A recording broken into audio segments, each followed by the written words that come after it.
Hey, everyone, and welcome to another show today. Today on Wealth Strategy Secrets, we have a special guest joining us, Sam Prentice. For over a decade, Sam Prentice has worked exclusively with high net worth entrepreneurs, immersing himself in the world of finance and wealth management, and developing an understanding and depth of knowledge that far surpasses any single information source. He is passionate about making sure you have a qualified team in place to allow you to live in a mindset of abundance and leave a greater impact on the world. Sam works hard to constantly stay abreast of financial opportunities and economic trends so that he can make the best recommendations for his clients.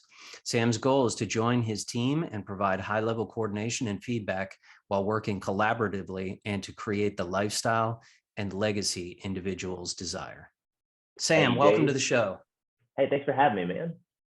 Yeah, awesome to have you on, Sam. Definitely grateful that you're here. I think the audience is really going to love some of your philosophy and strategy. So why don't we kick things off and tell everyone about, a little bit about yourself, how you kind of got started in this space of wealth strategy, wealth building, in this whole, where did your journey start?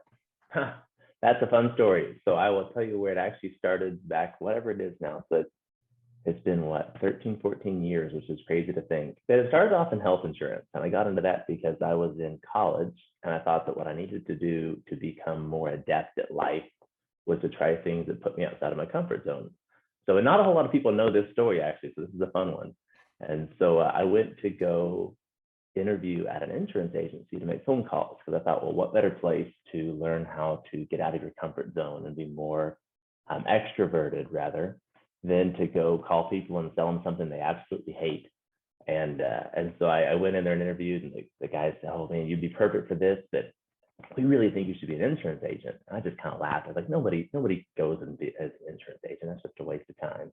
And so then we chatted a little more. They said, no, like wealthy people use insurance. And I'd grown up in a reasonably affluent house and whatnot. I laughed again. I was like, no, they don't. That's ridiculous. Like I've listened to Dave Ramsey. I know how this works. Like, come on, like little cocky 18-year-old that.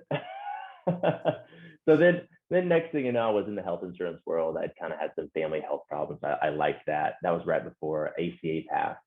And then went from there, went into the life insurance world because I did actually find some financial benefits there for the wealthy. And after that, my life and career has kind of been a constant string of pulling, like if you think of all the information about wealth as kind of like a big ball of twine, is pulling that string a little further each time. And so what happened is I was very fortunate to be in some of the right circles. I was introduced to some things early on. I had some patented products and things that really bolstered my position in the industry. And so I built an agency and had things like that. So kind of went from there to just go from client to client. And as I up leveled my clients, kind of went from lower net worth clients to higher net worth clients, I was up leveling the problems I was solving. And so I would constantly be saying, hey, what problems are you seeing in your wealth? And then look for saying, hey, what's the most efficient way to solve that? I come from 3 or 4 generations of engineers. So I like logical progression for sustainable solutions. That's just kind of how my brain works. It's a spreadsheet from point A to point B and what's the quickest way to get there. So that's kind of my background. It's been about a decade and started off in the insurance world. And then as I progressed forward out of that, I kind of went from insurance to, I've now run a few different funds, private placement funds, where we've done everything from real estate to energy to most recently here, my active funds involve e-commerce businesses, where we buy minority shares in e-com businesses. So kind of have run the whole gamut. And then in that light as well, spent a lot of time in and around tax planning, because as my clients up leveled and we started having more wealth being created, more wealth means more taxes. And so we look for ways like, what are the best ways to mitigate those tax burdens? Because one way to have more wealth is to make more of it. Another way is to keep more of it. And surprisingly enough, it feels a lot better to keep it than it does to make it sometimes. So that's kind of my rough background right there. And a couple decades awesome. Or a decade and a half, moved down to 5 minutes. Yeah, that's awesome, Sam. And so what would you say, like when you think of the concept of wealth kind of, broadly, how would you define it from your perspective? Oh, that's a really insightful question. I like that. So how would I define wealth? So in my mind, this is really good. You want to jump right into the core of my beliefs about money really early, because one of the things I think I mentioned to you earlier that I want to do is like actually give an impact to your audience, because I really like Dave has been you've been obviously a great friend and client of mine for quite some years here. So I'd love to give back in a way here. So as far as like what does wealth mean? Like in my mind, what we really work hard on a lot of times is not so much building wealth for the scoreboard, just so we can say we have X amount of money. Most people work really hard around their money, around their wealth, so they don't have to think about it.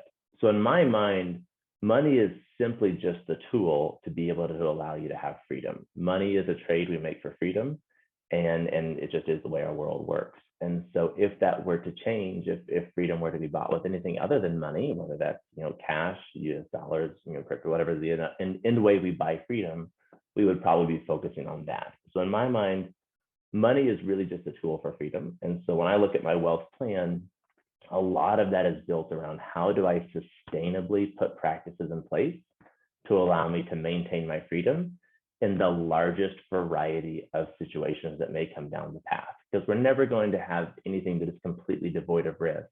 But the more we can eliminate scenarios where we do lose our freedom, the more secure we feel. And the more secure we feel, the more money does what it's supposed to, which is to enhance our lives and allow us to live life on our terms along the way. Right. No, I think that's such a great definition. I mean, it's really kind of around Maslow's hierarchy, right? If you kind of think about it, it kind of goes back that far, right? Where your financial needs are met, some of your basics needs are met. And I definitely that resonates with our audience, with myself as well, is that, philosophy of freedom and really, just achieving more and having a big life, right? And when you're not thinking about money, it's kind of interesting as well how it actually comes to you when you're not chasing it as well. Yeah, there's definitely some principles, and you mentioned the hierarchy of needs. Actually, one of the podcasts I spoke on recently was about the hierarchy of entrepreneurial needs and those things. That I really, that is such a good point. And the thing is, there's structural principles for how money works, that when one understands them, it makes the game so much easier. And in the last decade, I feel like I have really taken the time it used to be that the more complicated things really attracted my attention. But since then, in the last decade, I feel like I've tried to simplify this down to what is a practical way where you can build your wealth, but also know that it is sustainable as well. There's two functions. One of it is what is actually happening, because that's important, because the future is based on reality. But almost equally important is your perception of it. So a good plan that is well executed and well understood is far better than a perfect plan that is improperly executed and not understood, because your psychology around your money is going to be much better when you understand specifically what you're doing. So I've tried to make that into a really easy fact pattern to follow. And I think that is probably one of the biggest things is over time that we've learned that the more simple it can be, there's some genius and simplicity in building your wealth. Yeah, I completely agree, Sam. It was actually one of the reasons that led me to writing my book, was just to really try to simplify this world. And I think, I'd love to get your view on this as well, but I think what happens is, you have this $30 trillion industry, a financial services industry, right? That is constantly, feeding us different things of information that frankly are incorrect. Put all of your money in your 401k, defer taxes, right? A lot of these kind of myths. So maybe that's, what would you say to that in terms of, what's wrong with typical, financial planning advice and education that's currently out there today? Yeah, most financial advice has a misalignment of interest. It is aligned with their interest, not with yours. And so, it's anytime there's a lack of transparency in the industry, you run that risk. And so one of the things, so first off, one of the reasons I think there's very few people in the world that are as well equipped to do what you're doing, which is shedding some light on these matters, is because after knowing you for whatever it's been, 6-7 years, and like watching you have your journey of going through, starting on the tip of the iceberg of all this information, digesting it, and then wanting to like re-share it back out to the world.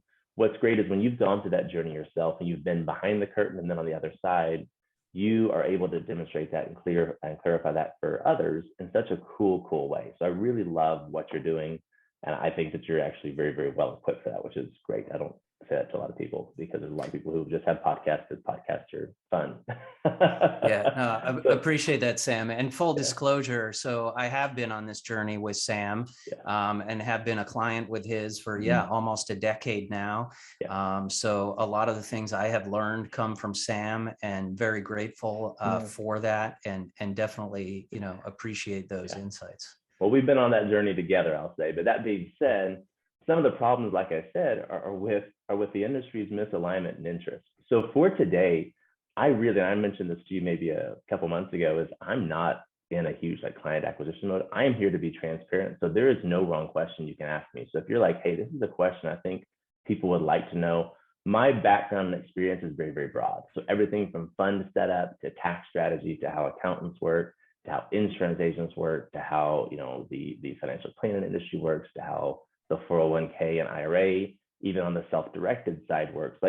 I have a very broad exposure to a lot of things regarding money.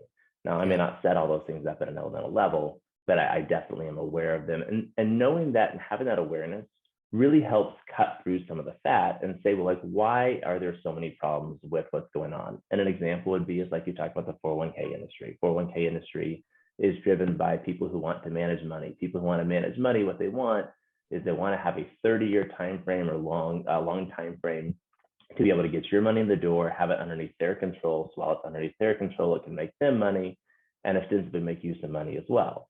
Well, the longer time frame, the more likely they are to have quote unquote success with that money, because there's this thing called positive bias in the economy, where because of the nature of how money works right now, there's going to be positive bias due to inflation alone.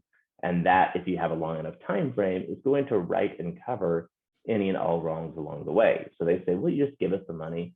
So you have to think, well, how do you get someone to give you money for 30 years? You say, give it to us, put it in this structure. If you don't touch it, we won't make you pay tax on it until you get to 65. So it gives a longer time frame, a longer window, and a much greater likelihood of success. Now, if that window happens to close, the 65 happens during a downturn, then you may be out of luck and have to readjust your plans. But the money manager along the way is going to do very, very well, because a system has been created that gives them a high likelihood of success. So what we're looking to do, and it's very, very genius stuff here, we're crossing new ground, we're going way, way off the rail here. We're looking to try to put ourselves in the position to have the highest likelihood of success and the least likelihood of losing money, just like everyone else is doing. So to do that, knowing your knowledge of alternatives and having a clear game plan is what sets you up in a position to have a greater likelihood of success than a likelihood of failure. And I think that's where we have to do. First off, we have to define what success looks like. And then secondly, we have to know how we violently execute a plan to go towards that success. So I have a couple thoughts on that. I don't know if you have any questions you want to ask, but I have some thoughts specifically on wealth building that I would love to share, and then dialogue around that, because I think that framework would be really, really helpful for any audience that is looking at creating financial freedom. I believe I have one of the simplest ways to approach that mindset, and it is completely product and investment and manager and whatever agnostic. It is not tied to any particular person or strategy, which I think is important. It's kind of the overall framework behind building wealth. Okay, let's roll with that momentum. Go ahead, Sam. Perfect. Okay, so this is what in the last 12 to 14 years I have put together and taken all of that and put it down into one 5 minutes of understanding for how money works. I can promise your listeners, and actually I want your listeners to do an exercise for me. While you're sitting there, I want you just to listen to this for a second. I want you to look around, unless you're driving, be careful, but look around and notice who else is listening to this with you. And some of you may be listening in the group setting, but more likely than not, this is just you and your ear pod, or just you and your phone, or you and your workout, or whatever's happening. So you're there. There is nobody judging you for a minute. So I want you to take a second and think about your wealth. Think about your money. So pause. Very rarely do we give ourselves a second to pause when it comes to thinking about our money. It's always, what do we do next? And so pause for a second and think, right now where I sit in today's world, right here today, how do I feel about the amount of money that I have? How do I feel about my future in relation to the amount of money that I have? do I feel excited? Do I feel like, is the first word that comes to mind, is it when this happens, I'll be there? Is it if this happens, I'll be there? Or is it negative, saying I should have done this? It's focused in the past. Pause and sit with that for a second. Think about your money. Think about your future connected to your money. Pause. Take a breath. Okay. So sit with that for a second. So now everyone will have a different response there. And what I love about that is some people will come back to that with a, oh, I've just crushed it. I just, sold my business. And my routine client, just so you know, Dave, like my routine listenership, my routine client is typically going to have a $5 million net worth or a $500,000 income or higher. So that's when people will typically come to me and will use my private advice services for looking at tax mitigation and an overall wealth structure. So I've worked with significant amounts of money for a extended period of time here. And a lot of that is money that's been made relatively quickly. So the psychology around money is really, really important, because I don't have a client one who has exited their business and has exited for a multiple 8 figures who has not had fear surrounding their money. And it's crazy to think of that, because along the way, we often tell ourselves that we will be happy or we will feel secure around our money when this happens. And so what happens is we give ourselves the goalpost of where we're going to go. And if we have not hit those goalposts yet, we encourage ourselves to physically and mentally interact with our money in a state of fear. So getting outside of that takes 2 things. One is giving yourself that permission, but 2 is giving yourself a framework for how you can enjoy the journey along the way. But that journey towards the security that you want, which I think is actually more available than we would think, that journey can be very, very scary. It can be very, very distressing, so to speak, if you don't have clarity on what that path can and should look like. So, I mean, a personal example before I get into the structure, just one more thing to give your listenership comfort in the way that it feels when the feelings are uncomfortable around money. I know I sound like a hippie. I promise we'll get back to numbers and spreadsheets. This is awesome. Keep going. So, yeah. So it's great. I have clients who have exited for, like, here recently, like my client base is, I have a $4 million exit, a $20 million exit, a $100 million exit, and a $4.5 million exit with her now. Those are my most recent clients from 2022. So every one of those clients, I have had the exact conversation that I'm going to have with your listenership here today. And every single one of them has had fear surrounding what they are doing with their money. My $4 million exit was having trouble spending the money because he was worried that if his account went from 4 to 3.9, that wasn't sustainable, because eventually that runs away. Now, granted, he's 32 years old, so that kind of, I mean, there is some truth to that. That's a pretty young age to start depleting. But that being said, you sit there and you think, well, man, if I just had $4 million, my problems would be gone. Or, I have a $20 million exit, exact same problem, concerned that their lifestyle would not be sustainable if they continued to deplete. So having a framework around how you build your wealth is just so important. So I'm going to pause for a second. Any questions on that, Dave? Don't want to keep rolling. Yeah, no, I think that's really so good, Sam. I mean, I think what I'll just to, really corroborate that story, right, for us as well, right? The first thing we always talk about with clients as well is, what is your vision, right? For yourself, for your family, right? Because it all starts with that. And I love how you're talking about the psychology of money, because it is really fascinating. Wherever you are on your journey, it's really all about, your mindset and how you look at that and where you're heading, because otherwise, whether it's 100 million or 200 million, you could be, not happy, right? Yeah. Your family might not be safe, or maybe you're not healthy, right? Yeah. I mean, look, how much would Steve Jobs have paid, right, to solve his health problems? Right. He had, so I mean, all of these things, I think it's really, really critical as the foundation to the framework. So love it. Keep going. Cool. Awesome. Well, I am a tactical person, and I am like a detail and numbers person. So it kind of kills me to go on this side first, because like I want to get into like, here's how you do it, step A, B, C, which we will. I mean, I promise your listeners we'll get there before the day is out. But this is so important to me because 2 reasons. One, what you mentioned about health, I think that there are so many investors and entrepreneurs who reach a unhealthy state physically because of the way that they mentally interact with their money or the way that they emotionally interact with their money.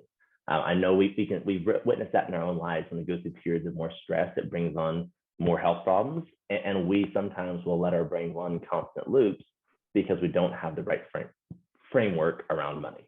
So that's one reason. And then two, for me, I have learned that when driven good people who are philanthropic, people who are good people in general, people who are trying to create this freedom for themselves, typically like to do that for others as well. That when we can unlock a sustainable plan for that kind of person, that avatar person who is outward focused as well, the impact that makes long term is such a cool ripple effect for me. Like it really, that's my why for why I do what I do. Is I have seen entrepreneurs go from closed and concerned and uncertain to have clarity, efficiency, and optimization around what they're doing. And like in that clarity, once we get the permission, because we've taken care of the basics, once we get that permission, it unlocks the ability to go from being a level 2, level 3, level 4 influence to having that level 8, level 9 impact that I think that some of us are motivated to have. And so the transition we all go through is we go through security, then lifestyle, and then impact. And this is kind of getting back to the sustainability. The first thing before we can start worrying about our big impact outward, we first need to feel secure for ourselves and our family. Like anybody who says that, no, I can only focus on my outward impact is probably doing some sort of coping. I get it. Like I can talk to you all about my, personal development. But if your only focus is outward on others, there's probably something that you're neglecting, and there's some, more likely than not, some childhood traumas we should deal with. But we'll come back to that later. But that being said, so we have to progress this. So getting secure around our money takes both understanding and reality. So we have to be we have to actually in reality be secure, but we also have to understand how it works, because you can be as secure in reality as possible, but if you don't understand it, it's almost irrelevant for how it affects our psychology. Next is lifestyle. We said we want to live life on our terms. So there's usually a number that you say, well, if I have this much money coming in, I feel safe. If I have this much money coming in, I live life on my terms.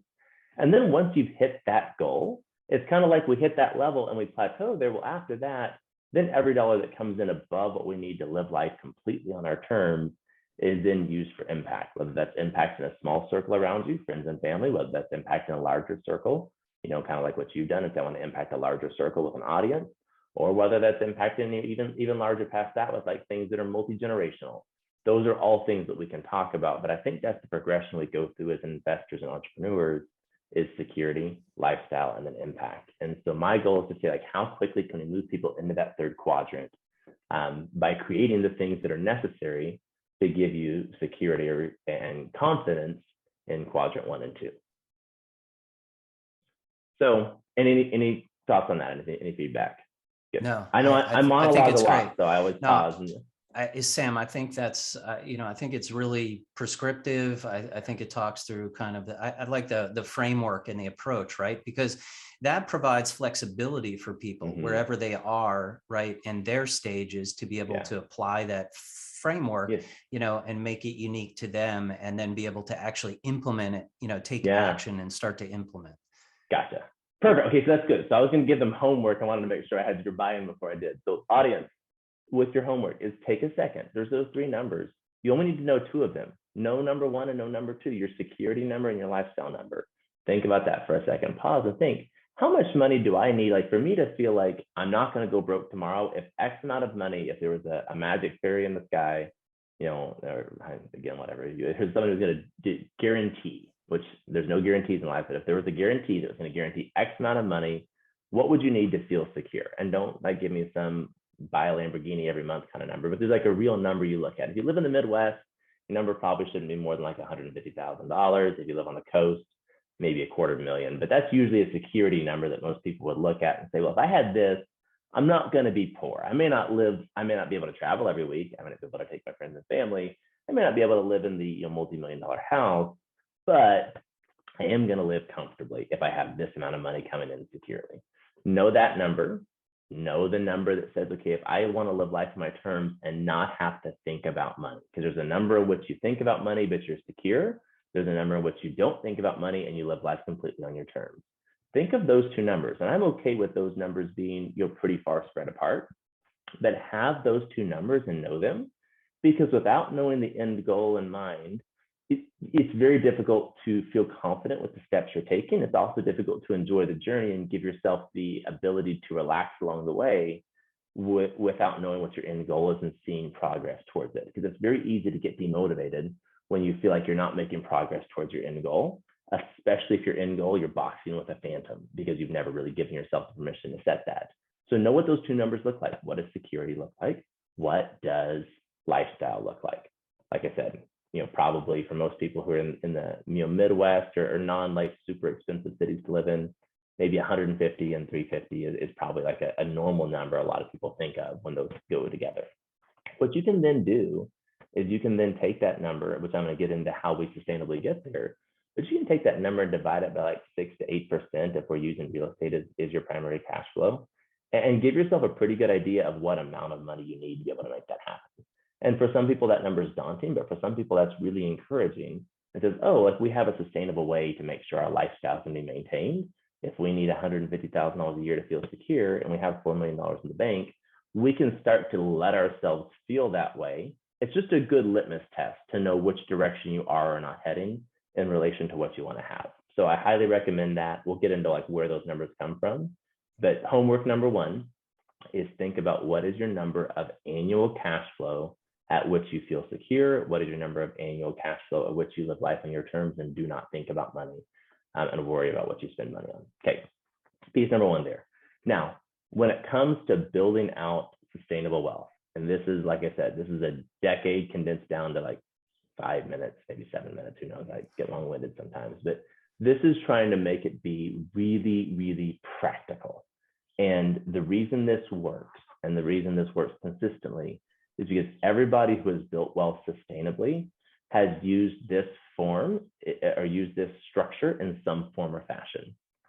There are many people who have built wealth by accident or luck or whatever else, or those kind of things, or not luck. I hate to use that word, but many people have gotten into it in a different way, but it is not sustainable. It's kind of like, I'll give the example. Back in the day, we used to play a lot of baseball. Big baseball guy used to teach private lessons.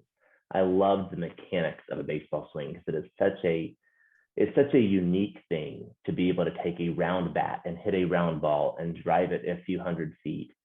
There's the physics, the accuracy, the precision are just so precise. It's amazing, which is why mechanics are very, very important. So I love mechanical things that require high levels of precision. An example would be is typically when you're hitting a baseball on the outside part of the plate, you'll see they will normally hit that to the opposite side of the field from the side of the plate they're on. It's just mechanically, it makes the most sense. Mark McGwire, who hit, pre-Roy's, was still a good hitter, but Mark McGwire was known for doing the opposite of what 80 to 90% of other good hitters did. They would pull that outside pitch over the center field fence. He would be what we would call a freak of nature, because most people are not able to replicate that because he had practiced and utilized a non-replicatable strategy that worked for him. So my example would be is there's a lot of people in the world who you hear about because they're public, because they have this unreplicatable or not mechanically sound strategy. Examples may be is maybe they were the first in on Bitcoin, or they were the angel investors and they had nothing and then had everything, had nothing and then had everything. That is not common, nor is that easily repeatable, nor does that have a high likelihood for success. So if that is your game plan, this is not the structure for you. What this structure is for the person who says, I want to roll the dice and I want to win every time I hit a 1 through 5, and I want to get to roll the die 3 times. Like, oh, I play that game. That's the game we're going to play. We're going to play a game that has a very, very high likelihood for success and has the ability to create that high likelihood for success will create your future, but it also creates your sustainability and your security, because we know it's going to be successful in the building as well as successful in the maintenance and distribution. And that's what's really important about what we're doing. So the structure, I call it the wealth pyramid. Very, very simple, and not a pyramid scheme. That's another story. But that's on episode 10, joking. So the wealth pyramid, the reason it works is because it's structurally sound. And what we do is there's 3 levels. There's going to be liquidity at the bottom, cash flow, and then speculation. I'm going to talk through each one of those levels. But the idea behind this is that you don't go to the 3rd level of speculation until we've worked our way up from 1 and 2, from liquidity and speculation. We're constantly widening those 2 bases of the pyramid out until our cash flow has exceeded the security number and potentially the lifestyle number as well that we just did in the exercise before. And the reason that's important is because most people will want to jump when you learn about the different ways you can invest and try to create and grow wealth. You may say, well, I want to jump straight into the highest return possible. So maybe I want to go up here and buy Bitcoin. Hopefully my Bitcoin will become worth $1 million. And then I can use my $1 million to go buy real estate. Then I can use my cash flow from the real estate to fill back up my liquidity buffers. Well, that all sounds good in theory, if, but there's a lot of variables along the way that may not go in your favor. Versus if you say, I'm going to build up liquidity before I go buy my home, my real estate, investment property. And so that reason I build up liquidity in excess of what I need for my down payments is if I buy this cash flow and my cash flow is interrupted or there is a challenge, I need to have liquidity to mitigate my risk. And so what you do is you build liquidity wide enough. You say, I'm going to take part of that liquidity, buy cash flow. Cash flow then stacks on top of your liquidity. Every time you buy more cash flow, you're always increasing your liquidity wider. And this is so important. It's as simple as on your personal balance sheet. You keep 3 to 6 months of expenses, so that way you can mitigate challenges that may come up on your personal side. You would do the same thing for every asset you buy, where you keep a cushion for those challenges to be able to deal with them as they come up, as well as liquidity lets you take advantage of new opportunities. If we're liquid when we go through a downturn, we can buy more things. I'm going to pause for a second because I know a lot of the listenership is big in the syndications. That's one of the beauties of syndications is they do some of these things internally, so you don't have to think about them. I'm telling you about the structure because I assume, like I said, this is all completely product and investment type and asset class agnostic, which is why I think that this is so important to understand. But know that that's why, like when somebody raises money to go buy an apartment complex, they don't raise exactly the amount of money for the down payment. They raise the down payment plus some cushion, plus some money for rehab. So that way, if they have something they need to repair or expand or whatever else, they're never in a position to be illiquid. Illiquid people are the ones who fire sell the assets that we try to buy at a discount because they're having to sell equity for liquidity as opposed to having liquidity available to them to reduce their risk. Any pause questions on that, Dave, before I go? No, completely tracking, Sam. Makes sense. Awesome. So that's that. And I know you track all of this, but if I say something that sounds like it's a little off the wall, you're welcome to rein me back. I'll let you know for sure. No, we're good. So this is what's so important is if you build this structure this way, you protect yourself from a lot of the challenges of where people go astray. Because most of the time where people lose money is it's not necessarily picking the wrong asset class. I mean, sure, some people invested in JCPenney and Sears right before Amazon came out, but that's not the majority. The majority is people who did the same things that you're about to do or you're currently doing with your wealth and didn't have a sustainable plan for maintaining things in a variety of different market conditions. In my mind, wealth planning looks like this. I want liquidity, and I want to make sure I have enough liquidity that I always have that cushion for both my personal life as well as my assets above it. Liquidity can be housed in a variety of sources. And we'll go through like a quick little on each section. I'll talk through it. But liquidity, the goal, what you do to check your liquidity is, can I get to it in 30 days or less? If you can't contractually get to it in 30 days or less, then it's not really liquid. It's going to be one of the buckets above it. It also needs to have it can't be significantly volatile. So if you think you're going to put your liquidity in the stock market, put it in the S&P 500, the challenge to that is that, well, what if that's when the market crashes and then you want your liquidity, which is usually when people need liquidity, honestly. Like most people who are in the cyclical investment cycle, or cyclical investment environment rather, are going to buy things at the top of the cycle because they have more cash in. Their businesses, their jobs are doing well. They're getting bonuses and dividends and whatnot. So they're buying things up here at the very top of the cycle. And then when the market crashes, their income is hurt, their liquidity is hurt, and so they have to fire sell assets. And that's why more people exit assets at the bottom of the market than at any other time. I mean, makes sense. That's usually when most people sell, is when there's the least demand, so things are lowest. But it's very straightforward. So the question is how do we get outside of that cycle? And without planning, you're not going to, because you're going to have more money when you have it. You're going to spend it or invest it at the top, and you're going to sell it at the bottom because you didn't count the cost of liquidity. So liquidity is both safe, accessible, and counter-cyclical, where it's not going to be tied to the same cycles that everything else is flowing, because we use that liquidity to mitigate our risk during a down cycle by either fixing our current assets or maintaining our current assets, or potentially, and most likely, buying things during that downturn. So liquidity is a very big piece of the structure behind this. I know it's easy to want to cheat that liquidity cycle and say, I'm going to skip liquidity and get cash flow, and then in a couple of years, I'll build liquidity back up. Just know that you expand your risk every time you do that. So to be sustainable, as you grow your cash flow, your liquidity grows wider each time. Cash flow, I personally favor real estate. This is not just because you're here, Dave. You can ask any one of my clients. I have encouraged, I wouldn't say recommended, but I've encouraged hundreds of millions of dollars of real estate ownership because it is sustainable, and especially because of the environment, the economic environment we're in right now. There's so many reasons why this makes sense. So I encourage real estate because real estate is hedged against inflation. We're getting to use cheap debt with the environment we're in right now. The positive bias of the debt should work really well there. Plus it has a cash flow component as well. So we might get 6 to 8% cash flow on our property, which is great for our, whole security and talk planning there of like having our lifestyle and security numbers met. But it also allows us to continue to compound that wealth due to appreciation, due to principal pay down as the tenants are paying down the mortgage. It also allows us to take advantage of some pretty impressive tax benefits, which there's some things you can do there where potentially paper losses can offset ordinary income if we have the right fact pattern behind a real estate investment professional and those kind of things. So there's some really attractive things in that light where real estate builds a lot of other equity values, but the cash flow alone is very, very attractive along the way. So I like that for what it brings, like how it helps the planning.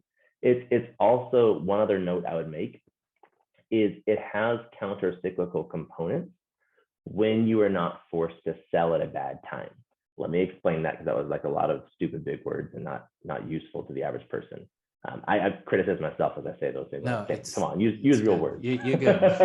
You're good. So my point is, like, if you buy into real estate and you have a long enough time frame that you can hold it for 7 to 10 years or something, you're very unlikely to have major challenges with the asset. Or not very likely, you're much less likely to have major challenges with the asset, because typically rents and sale prices are inversely correlated. It makes sense. Think about it. If more people are buying homes, fewer people are renting, so there's less demand for rent, so rents go down. But if the market changes and fewer people can buy homes, sale prices go down, but rents typically go up or maintain. So as long as your primary focus is cash flow, and you're not saying, I need this property to double in value due to appreciation, if your primary focus is the cash flow, you can hold during a downturn and maintain cash flowing. You may not be able to sell it for anything or refinance it, which is one of the risks that you have there, but you don't necessarily have to take that loss, because if you have another 5 years, more likely than not, that property is going to recover back up with the rest of the economy overall, because we know long-term, like we mentioned, positive bias does work in our favor. So that's really, really key. And this is why liquidity is important. The person who we go buy assets from the downturn is the person who is not liquid. Their asset crashed and they had to go sell it because they were planning on the refinance with their savior, not their bonus. And it's just, again, watch anybody who's built wealth successfully, they do it this way. They build liquidity first. They use liquidity by cash flow. They refill the liquidity. They have a widening base of liquidity before they buy more cash flow. They continue to widen their liquidity out, and they widen their cash flow out until that cash flow number has exceeded their lifestyle. And at that point in time, then we jump up to the third block, which is our speculation. The beautiful thing here, say your number is $250,000 a year of cash flow. We've created that passively, and you're actually creating $300,000 a year. You can then take $50,000 a year and dump it into whatever speculation, whether that's land or angel investment. Speculation is any asset you buy today and hope to sell for more tomorrow. That's by nature the definition of speculation. So, I mean, anything that doesn't have a cash flow component is speculative. And I like to use those assets after we've used our cash flow to create our security. Because the mindset, when you walk out the door and say, my $50,000 I put over here into this speculative asset, crypto, gold, land, angel investment, et cetera, you list the gamut of things we can go into there. When you do that, you don't do it thinking, I need this to work. You do this where you are treating speculation like the gamble that it is. And it does not psychologically affect you when things don't work out the way they need to. It also, when you have built up that recurring cash flow, if you're a business owner or you're playing in that game where you are impacting people through your work, holy cow, it changes the game a lot when your passive cash flow pays for your lifestyle, where you're not gambling with your future, with your family's future, with your lifestyle, with your family's lifestyle. You're then able to say, well, maybe I take the business and go this direction that potentially has more risk, but the impact potential is so much greater. I've literally seen that transformation take shape from someone who did not change their net worth at all, but changed the structure and built out the liquidity, the cash flow, the speculation that happened within their business. And the way that they play the game now is so different, because you're not playing the game because you need the business to win to survive. You're playing the game because you want the business to win so you can make an impact. And it's just such a cool shift to make. So I 100% categorically across the board believe that when you structure and build your wealth pyramid out correctly, that you operate in the fullest and best version of yourself going forward. So that's something I highly encourage people to get into. And I'll go into a little bit more of the detail on how, but and what assets I would use in each one. But that's something I believe in strongly. That's great, Sam. I think that was well articulated, and that is probably a good segue. If you can talk to us about maybe some specific tactics that you use, right? I know infinite banking is a great tool, right, to create some of that liquidity, syndications, right, from a cash flow perspective. Plus, you have depreciation benefits that tie into the tax strategy, and so some of those things. So talk to us a little bit, specifically about some of these tactics that you can deploy to fill the lower end of your base. Yeah, great question. Okay, so first off, what I use, and I hate to recommend anything, but I will tell you personally what I do is I hold permanent life insurance in my liquidity bucket. There's obviously there's some limitations on how much you can put into it. So liquidity is stored elsewhere as well. That is bar none one of my favorite places to store capital, because it just makes sense. It's liquid. It's got safety because it's counter-cyclical. It's not tied to the market. It can be tied to the market for upside but limit downside. It can be based on dividends. There's a lot of attractive ways that life insurance holds liquidity. It can also be leveraged, where that way we can take the money, put $1 million in there. We can borrow out $900,000 in the first year. We might borrow it at a 3% rate. We might earn a 5% rate in the policy. So we can even make a spread on money. We can earn 2 returns of the same dollar when it's structured correctly. I love it. Here's a couple of rules around it, because life insurance, again, I don't really write any policies here that are not $250,000 of premium or higher. I think the last one I did was like 150, and it felt dirty because it's just a lot of work. That being said, and I structure them differently. But the point is the insurance policy, it needs to do a couple of things. So one of your litmus tests, if you're putting money in insurance and you're being pitched this by your brother-in-law, your friend, or whoever else or whatnot, there's a lot of this that happens. There's a lot of crap that happens in the insurance industry. So I want to try to protect your listenership from some of that. Number one, if putting money in insurance is keeping you from putting money in your other investments, you're doing it wrong. Okay. So a lot of times we put money into insurance. It'll say you put $50,000 here and you can get to $15,000 of it. That's way too high of an opportunity cost, because insurance is going to be 4 or 5%. Your other activities may be 15, 16%. So I can't have you losing 11% on 70% of the money you put in year one. The time it takes you to recover from that, to ever make that money back, that lost opportunity cost of what the dollars could have done for you, is you'll be 170 years old before that ever happens. Any insurance agent who you talk to is like, oh no, this same guy doesn't know what he's talking about. He doesn't see the benefits. I do. I've been you. I know what you're saying. You're wrong. You can send them to me for a 5-minute consultation and I will try to get their mind straight, but if not, ignore it. Because if if putting your money in insurance is keeping you from investing in other things, it's not being done right. So take that, burn that into your listenership's brains, and that's that. Number two is when you're checking out insurance policies, there's 3 things you should look at. Number one is the year one liquidity, because that tells you your opportunity cost, like we just discussed. So look at your year one liquidity and say, if I put in $100,000, can I get to at minimum 75% of that? With higher, if you're putting in above like $50,000, your number should be closer to probably 80, 85%. If you're putting in over 100,000, it should be closer to 90% that you have liquid in year one. That means that you are not going to have a lot of money tied up in the insurance policy. If you put the money in, the market crashes and you want to use that money to go buy cool stuff, we want you to have it available. So year one, you look at it. You want to see at what point in time do you break even? So break even means I've put in $100,000 a year. How quickly do I have, more money than I've put in it? Because it's earning interest, it's growing.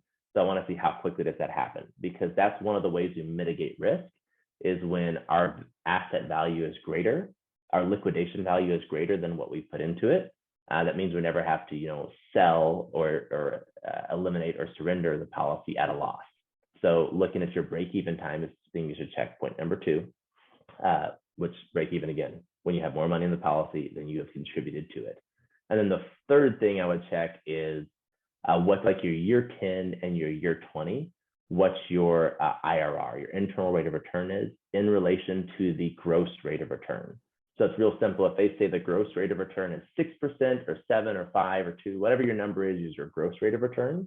You compare that to your internal rate of return, which is your net.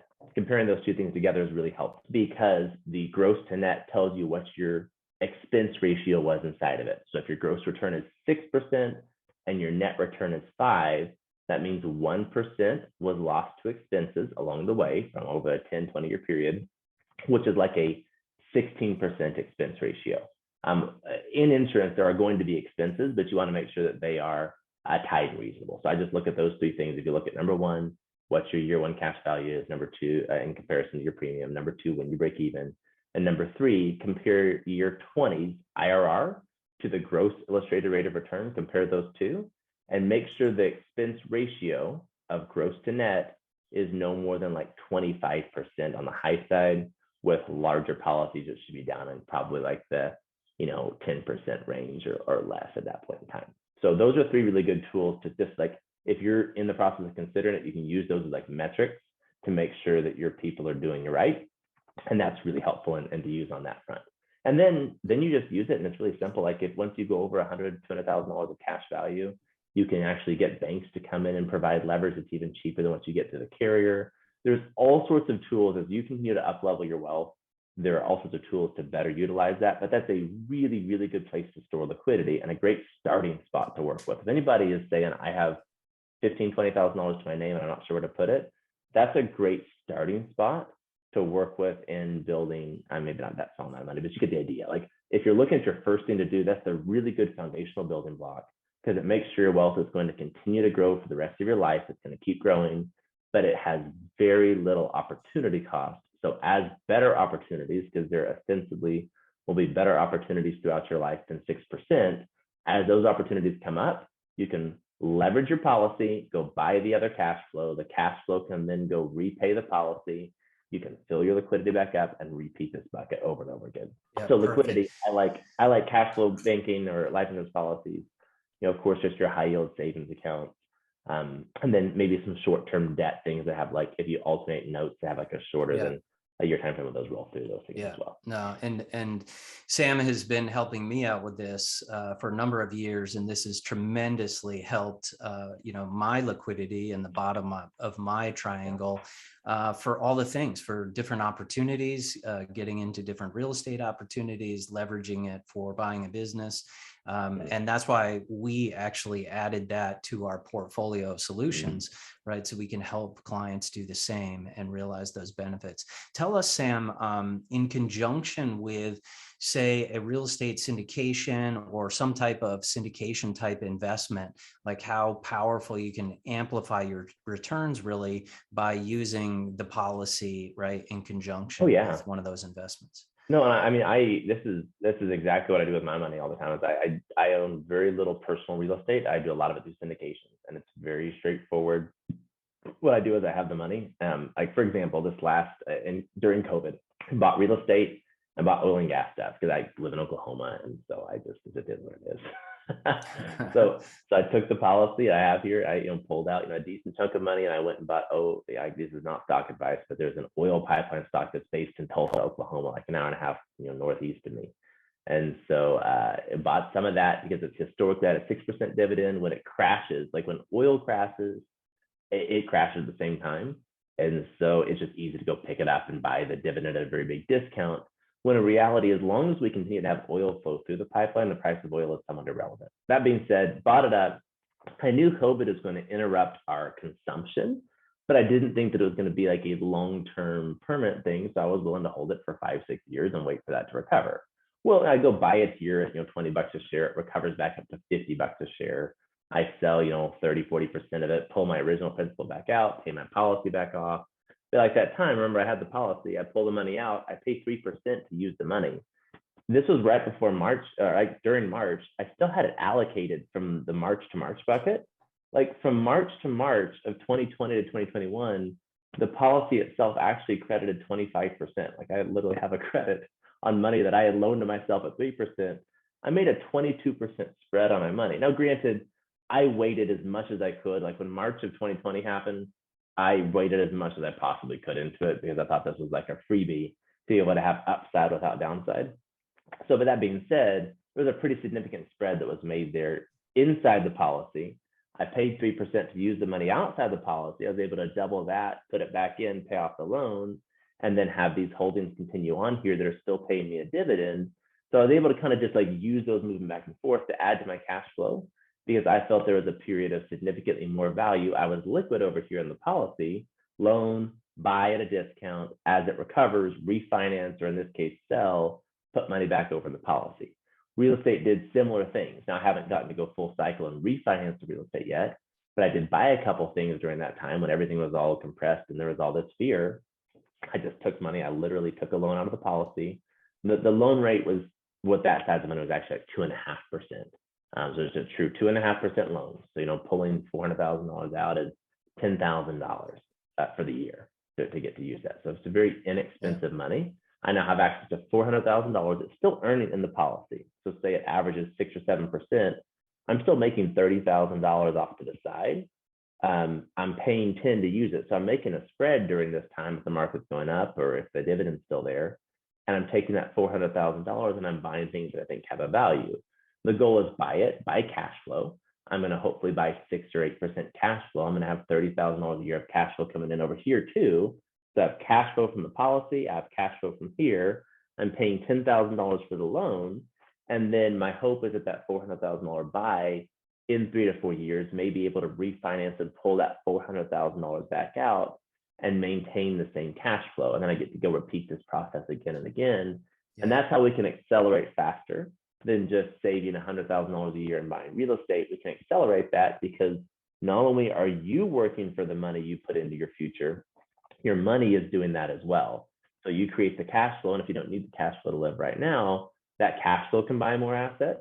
The refinances can buy more assets. The tax savings you make can buy more assets. And the appreciation you get when you refinance down the road will buy more assets. So as you keep building this out, it really just flows and builds really, really well. And the insurance piece is just one extra driver of return.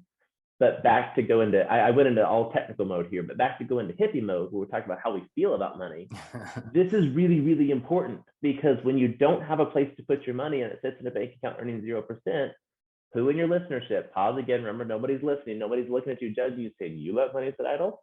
Sit there for a second and think about the last time you had a lot of money in your bank account. Hopefully that's happened, but you say you had a lot of money sitting in your bank account. How did you feel? I literally sat there with a client here 2 weeks ago. Husband and wife just sold their business for $20 million, and I asked them the same question. And she had a little warm fuzzy, like, yeah, it actually feels pretty good. And he had this look like somebody just asked him to staple something to the carpet, like to staple your toes to the carpet, and said it was like a caged lion. Because if you are an acquisition-minded person, sitting with idle money is frightening. It sucks. Nobody likes that. And so having a place to put money that gives you the permission not to have to go rush into a bad deal because you're earning 6% is so key. Because you sit there, you wake up and say, do I need to go do this questionable real estate deal to make 7%? You're like, why would I go risk to make 7 one I could take little to no risk and make 6. When you raise that bar up, it makes you such a better investor overall, because you know if you do nothing else at minimum, that's going to make sure your money continues to double every 10 to 12 years. Yeah, 100%, Sam. And I hope everyone really caught that. I mean, there's a few really valuable points on that. Number one is that you actually have this plan or strategy in place, right? And then that way, when you have a liquidity event, maybe you have a crisis event or whatever the event actually is, you have a plan for what's going to happen. And then the third piece of that is to actually create a system around it, right? Because this is really a rinse and repeat type of strategy. So then you get out of the mindset of when you do have a lot of money in your bank account or some event happens, it really becomes more automatic. And that could be a good thing to facilitate with your spouse as well, is, okay, we have this liquidity event. Well, here's what we do. I mean, this is what I do with my wife. We have some liquidity event. It goes right into the policy, right? There's no questions asked. That's where it goes. And then we have dry powder, right, to be able to do other opportunities and everything from there. So really, really well said, Sam. I think that's going to give folks just, a ton of value, and the framework and the plan. It's really all the things that we love and love to talk about as well. I guess with the interest of time here, maybe just one last quick question. If you could give listeners just one piece of advice about accelerating their wealth trajectory, what would it be? Okay. Oh man, that's one piece of advice. So the first thing, honestly, here's the first thing that came to my mind. I'm going to say this, and maybe I'll think of a better one. But the first one that came to my mind was just that it's difficult when you're going into a world to know how to approach things. And there's actually a lot of really good ways to get to the same end goal. There's a lot of real estate, there's a lot of insurance policies, there's a lot of this. So a lot of this is giving yourself the permission to one, analyze things, but two is to have those gut feels and actually respond to them around what you're doing. Because like when it comes to investments and those things, a lot of times people get into this whole over analysis kind of like setup, and then it just leads to who happens to catch them at the right emotional time related to that. I think that as a whole, like we are reasonably intelligent creatures when it comes to these things. If you're already on the path of listening to podcasts and those kind of things, you're already on the right track for what it comes to. You're not just the average person who's walking into Edward Jones and getting surprised. No offense to Edward Jones, that is what it is. But that being said, you're not just getting surprised. You're already an intelligent person who's doing the research, you're doing the work. So I guess in my mind, like the way, I don't know if I'm wording this the right way or this is coming through, is just that when it comes to making these decisions, sometimes the way we feel about them is often more impactful than what decision we're actually making. Because you could pick 3 real estate properties and not be identical. But if one of them is with a group that you think, well, they had this particular approach and it didn't really resonate with me, but it sounded the smartest.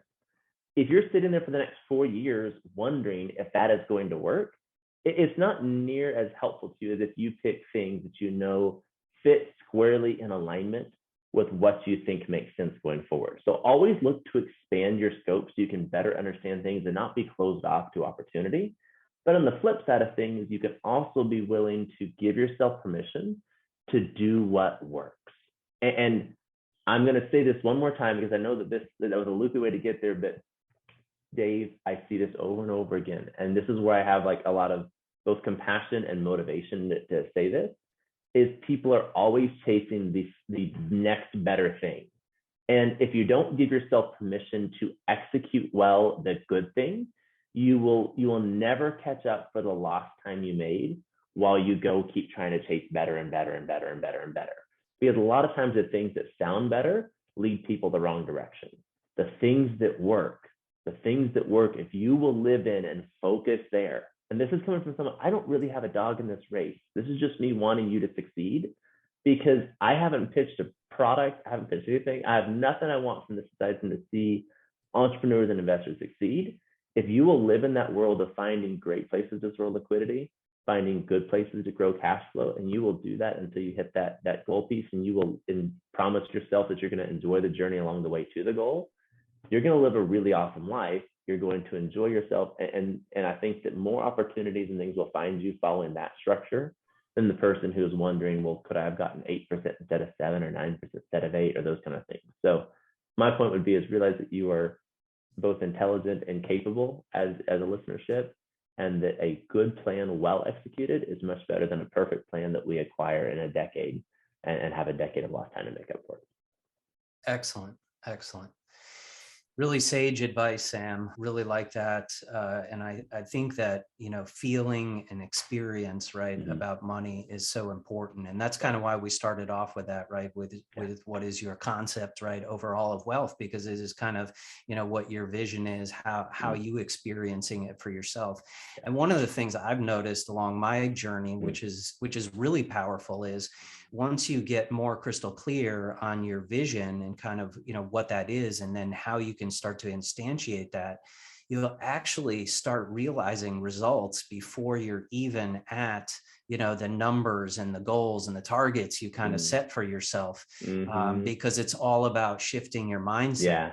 Right. Around kind of achieving those things. And I think that's the trajectory, we as humans want to be on, right? We want to be on this 100%. growth path all the time, right? Because that's where the reward comes from. So, Sam, cool, can't man. thank you enough for coming in today. So much value for folks. I know everyone's going to love this. I know I'm going to go back and listen to this again and take some more notes and review this with my wife as well. If folks want to follow you or get in touch with you, any best ways to do that? It's certainly, I'm the world's worst social media. I'm off so I still do like really old school. I quit being cool when Facebook quit being cool. And so there's that. Like I'm pretty easy to find on Facebook. And then my company, what I do for my private advice and those things is mywealthceo.com. So the Wealth CEO program, it's kind of like when you hire a CEO for your business to hopefully bring some stuff, you hire a CEO for your wealth. Anybody though, if they're part of your listenership and they have anything that they need, I do respond to emails. I'll respond to texts and stuff on occasion. I'm not perfect because I do miss things, but if someone has a question and they're just like, hey, what about this? I'm not that terribly busy. Like I've really structured my life to not be that busy. So if someone has something they need and they have a question, I'm more than happy to answer anything that somebody needs. So My Wealth CEO is my company, and I'm Sam. So Sam at mywealthceo.com is probably the best way to get a hold of me if you need something. And like I said, and anybody who is a part of your listenership, Dave, is a friend of mine. And I mean, don't send me like 15 deals and ask me to analyze them because I don't have to charge you. But I am more than happy to help anybody that I can. Awesome. Thanks so much, Sam. Really great having you on. All right. Thank you, Dave. Good to see you again, dude. Yep. Bye.